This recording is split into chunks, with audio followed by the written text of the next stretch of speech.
Ashes చివరి టెస్ట్లో రెండో రోజు ఆట అటూ ఇటూ తిరిగింది. అసలేం జరిగిందో చూద్దాం. రోజు చివరకు మ్యాచ్ చాలా ఇంట్రెస్టింగ్గా మారింది. రెండు జట్ల మధ్య పోరు హోరాహోరీగా సాగింది. జో రూట్ దెబ్బకి ఇంగ్లాండ్ భారీ స్కోర్ చేసేలా కనిపించింది.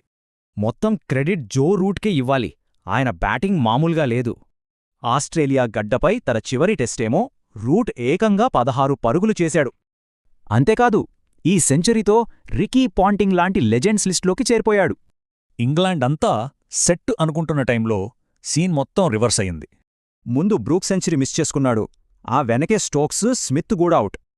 అంతే, చూస్తుండగానే ఇంగ్లాండ్ మంచి పొజిషన్ని చేజార్చుకుంది. అందులోనూ స్మిత్ అవుట్ అయితే మరీ దారుణం. చాలా సింపుల్ బాల్కి వికెట్ ఇచ్చేశాడు. ఫైనల్గా ఇంగ్లాండ్ 384కి ఆలౌట్. స్కోర్ బానే ఉన్నా ఇంకా చెయ్యాల్సిందే.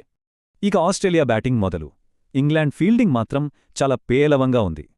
ఓపెనర్ వెదరాల్డిచ్చిన 2 సింపుల్ క్యాచ్లను వదిలేశారు. పెద్ద తప్పు చేశారు. ఈ తప్పుల్ని ట్రావిస్ హెడ్ బాగా వాడుకున్నాడు. తన స్టైల్లో ఎదురుదాడి మొదలుపెట్టాడు. ఆ దెబ్బకి హెడ్ 91 పరుగులతో నాటౌట్గా నిలిచి ఆసీస్ను ఆదుకున్నాడు. కానీ చివరి నిమిషంలో స్టోక్స్ లబుషెన్ను అవుట్ చేసి ఇంగ్లాండ్కు ఊపిరిపోశాడు. ఇప్పుడు మ్యాచ్ భలే ఇంట్రెస్టింగ్గా ఉంది. ఆస్ట్రేలియా వెనకబడింది, కానీ రూట్ గాయంతో ఇంగ్లాండ్కు టెన్షన్. మరి మూడో రోజు ఆట ఎవరి వైపు మొగ్గు చూపుతుంది? ఎవరు పైచేయి సాధిస్తారు?